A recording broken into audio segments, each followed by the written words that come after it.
da 7 ramas colaterales. La primera rama colateral que da es la arteria tiroidea superior. Esta, que prácticamente de la base de la carótida externa nace, llega justamente a la glándula tiroides. Bueno, después vamos a repasar cuáles son las ramas colaterales y terminales de esta arteria. ¿Ya? Y recordamos, esternocleidomastoidea y la otra, la laringe superior.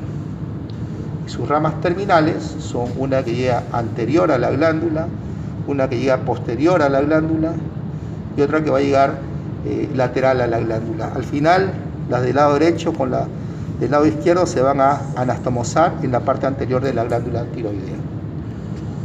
Más arriba, más o menos a 1,5 centímetros por encima de la tiroidea superior, se encuentra esta otra arteria. Por favor, acércate un poquito. La arteria lingual. Arteria tiroidea, arteria lingual. La arteria lingual da 2 ramas colaterales, la dorsal de la lengua y la arteria suprayoidea. No las podemos ver acá bien porque, bueno, falta diseccionar un poquito más. Las ramas terminales sí, de la lingual vienen a ser la arteria ranina o profunda de la lengua y la arteria sublingual. La arteria sublingual a su vez da 2 colaterales, que son una que va a la glándula sublingual y otra que se dirige al frenillo de la lengua. Para terminar, la arteria sublingual da 2 terminales, la rama mentoniana y la rama mandibular. Seguimos ascendiendo y observamos ahora otro elemento anatómico importante que atraviesa lateralmente a la carótida externa, que como te decía es esta de acá. Puedes meterte un poquito más para que veas. Este nervio que atraviesa lateralmente a la carótida externa y prácticamente la abraza es el nervio hipogloso. Ya decíamos que teníamos el espinal, el vago y el glosofaringeo, y acá está el nervio hipogloso mayor. El nervio hipogloso, y además tenemos aquí al tendón intermedio de esto que viene a ser el digástrico. Y acá vemos lo que es, por favor, aquí, el vientre anterior del músculo digástrico que se inserta en la fosa digástrica.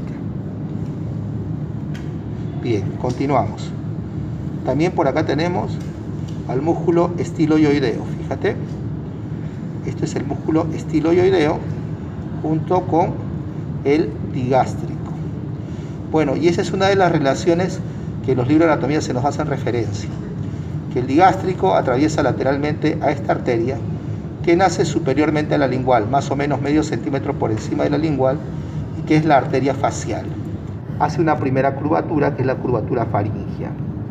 Luego realiza una segunda curvatura que se encuentra por debajo de la mandíbula y por encima de lo que es esta glándula submaxilar. Esta es la curvatura mandibular o submandibular. Y luego llega a la cara, fíjate, llega aquí a la cara, y en la cara realiza una tercera curvatura, que es la curvatura facial. Y aquí la facial da las ramas para el labio superior y el labio inferior. Te voy a decir cuáles son las ramas de la arteria facial. La arteria facial da una rama para un músculo que se encuentra por aquí adentro, que lo voy a tocar, aquí está, que lo estoy sacando, el pterigoideo interno. Entonces es una rama o arteria pterigoidea interna. Arteria pterigoidea simplemente. Una para el músculo macetero, arteria maceterina. Otra para la glándula submandibular, arteria submandibular. Otra que llega por debajo del mentón, arteria submentoniana.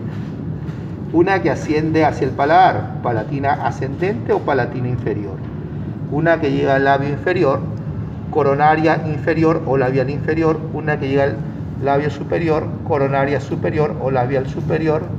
Una que llega al ala de la nariz, que es la rama nasal o rama del ala de la nariz, y termina recorriendo todo esto hasta llegar al ángulo interno del ojo.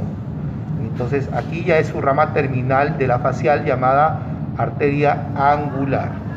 Arteria angular. Aquí se anastomosa con la dorsal de la nariz, que es rama de la arteria oftálmica, y así es como se establece una comunicación externa e interna, carótida interna, pues la oftálmica es rama de la carótida interna. Luego de la facial, de la arteria facial, por favor aquí, sosténlo,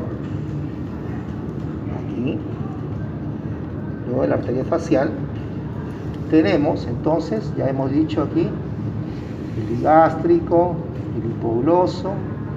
Fíjate aquí, voy a separar un poquito más, casi, ¿no? Acá lo vemos que está un poquito por debajo, se encuentra otra arteria, la arteria occipital, casi a la misma altura, dice Rubier, que la arteria facial, sale la arteria occipital. Las ramas colaterales de la occipital son ramas musculares, estilomastoidea cuando no la da la auricular posterior, que es esta de acá atrás, y la otra rama es la rama meningia. Las ramas colaterales de esta de acá, que es la auricular posterior, son, número 1, ramas musculares, la arteria estilomastoidea que la da en lugar de la occipital, generalmente es la auricular posterior la que da la estilomastoidea, y las ramas parotídeas. Luego tenemos otra arteria que está un poquito más arriba, un poco más arriba, y es esta de acá, fíjate, y que nace ya por encima de la facial. Esta arteria es la faringia, la arteria faringia ascendente. La arteria faringia, que también da dos ramas, una para la faringe y otra para la laringe. Y para terminar, la séptima rama serían los ramos de la arteria carótida externa que llegan a la glándula parótida. ¿Okay? Los ramos que llegan a la glándula parótida. Entonces contamos: arteria tiroidea superior 1, arteria lingual 2, arteria facial 3, arteria occipital 4, 5 la arteria auricular posterior, ahí está, 6 la arteria faringia ascendente y finalmente 7 las ramas parótidas. Estimado amigo, si este video te ayudó, compártelo y suscríbete a mi canal. Un gran abrazo. Chau.